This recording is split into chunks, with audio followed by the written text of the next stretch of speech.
Kalau tadi kan kita mempersiapkan anak kita menghadapi lingkungan yang tidak kondusif gitu Persis. ya. Nah, treatmentnya bagaimana?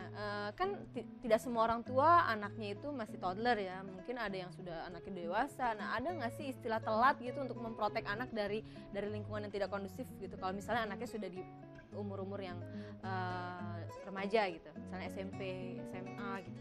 Sekarang kita lihat skema umur dulu ya. Pada saat anak kita balita itu adalah 100% semua dia serap. Kalau dia dapatnya buruk terus, buruk yang dia serap. Itu ada di YouTube tuh, anak kecil yang ngerokok gitu, dia terkenal sampai seluruh dunia tuh. Nah itu karena masa balitanya ya lingkungannya perokok. Nah, diserap 100%. Nah masa inilah yang paling rentan, makanya masa itu yang perlu dilindungi. Terus naik lagi ke SD, SD juga masih, itu kira-kira 80% diserap. SD itu 90%, SMP 80% diserap.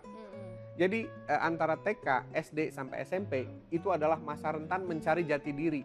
Jadi jati diri itu apa sih? Jati diri itu adalah apa yang aku anggap ini kebenaran. Gitu. Jadi kalau misalnya kita anak-anak yang pang gitu ya, yang ditarik-tarik begini, SMP udah pang, maka yang tidak pang adalah salah. Menurut dia. Karena mindsetnya sudah begitu. Kalau misalnya dia jangkis gitu, yang tidak jangkis salah. Makanya itu yang disebut proses pencarian jati diri. Nah nanti dia penguatannya itu di SMA. Jadi waktu saya ditanya sama teman-teman Diknas, diwawancarai oleh majalah gitu, saya bilang bahwa yang disebut sebagai golden age harusnya itu mulai TK sampai SMA. Karena kalau TK, SD, SMP, SMA mereka selamat, kuliah selamat. Jadi kuncinya tuh di SMA. Kalau di SMA masih bergejolak, kuliahnya nggak bisa dijamin deh. Tapi kalau dia SMA itu sudah punya jati diri, ya kayak sekarang Diti nih. Diti udah stable, udah. Mau ngelihat apa, ngelihat ini udah punya basis penilaian di sini. Oh itu nggak cocok, ini nggak bagus, ini begini. Tapi SMP nggak bisa begitu. Diti datang ke satu tempat, dipengaruhi, ayo dong.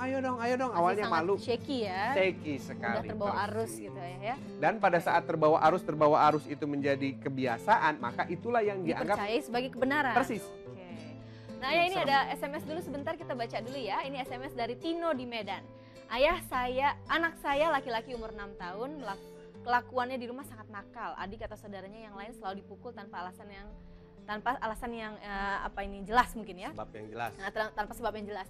Tapi kenapa jika anak ini saya bawa keluar bermain atau ikut ke mall, dia selalu diam dan tidak neko-neko. Dia hanya akan bertingkah macam kepada orang yang dia kenal akrab. Tapi kalau dia nggak kenal, dia pemalu sekali. Gimana mengatasinya ayah? Terima kasih. Nah ini contoh-contoh kasus jago kandang tadi ya. Ya, on and off ya. On and off tadi. Baik. Yang pertama, kalimat nakal tolong diganti menjadi spesifik apa? Tadi suka memukul. Nah, berarti anak saya suka memukul, titik. Karena nakal itu membingungkan ya. Suka memukul, nakal, jatuhin barang, nakal, ngambil, nakal, ini nakal, goyang-goyang, nakal. Jadi sudah spesifik saja, suka memukul. Jadi fokus untuk memperbaikinya jelas. Suka memukul. Kemudian tadi ada tulisan, saya tidak tahu tanpa sebab dia memukul. Bohong. Tidak ada orang memukul tanpa sebab. Pasti ada sebab. Iseng itu gimana ya kalau cuma itu iseng? Juga ada sebab. Sebabnya adalah dia tidak tersalurkan energinya. Iya, coba kalau dia banyak kegiatan, mana sempat dia mukulin orang kan? Misalnya, aku kursuskan drummer. Ya, drum. Terus di rumah dibeliin drum. Mana sempat dia mukulin orang kan? Jadi dia punya energi yang besar tapi tidak tersalurkan, makanya Persis. gitu jatuhnya iseng gitu ayah. Jatuhnya iseng. Jadi kuncinya itu. Nah, terus yang kedua adalah biasanya orang tuanya kurang perhatian. Ini trik anak ya. Pada saat orang kurang perhatian, terus dia menjaili anak lain, tiba-tiba orang tuanya jadi perhatian loh. Iya. Doni, ya nih. Nah, jadi itu disitulah seeking of attention gitu persis, ya. Apapun attention.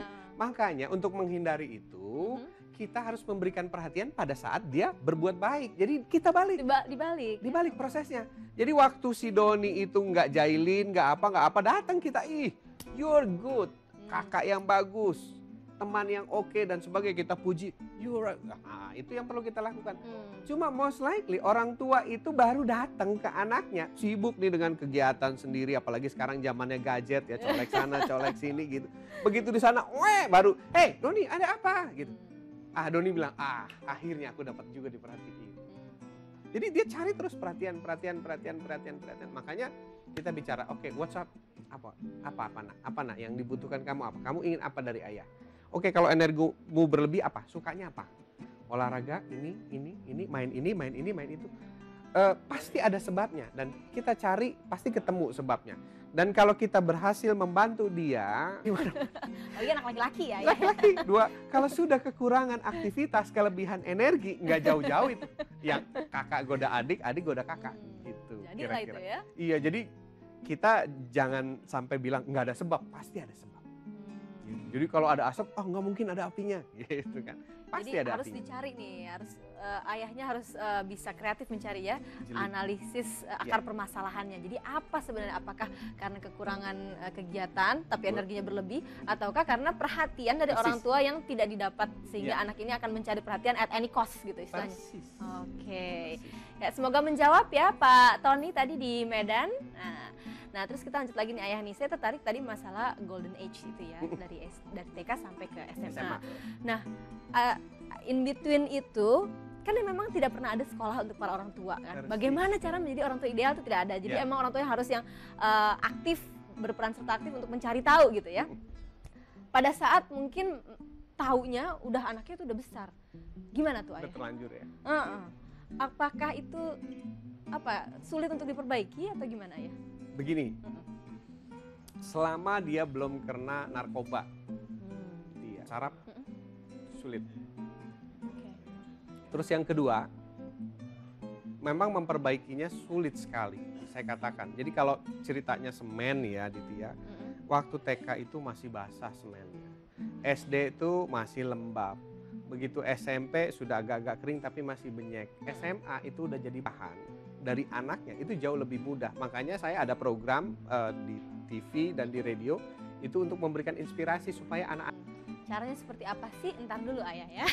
Biar pemirsa di rumah nih tetap attach kepada Motivatalk. Makanya jangan kemana-mana pemirsa. Sebentar lagi Ayah dia akan memaparkan rahasianya cara seperti apa untuk bisa memperbaiki anak yang sudah mungkin terlanjur ya, atau sudah dalam usia yang sudah lebih tua gitu. Oke, nah jangan kemana-mana. Kami akan masih kembali lagi setelah pesan-pesan berikut ini.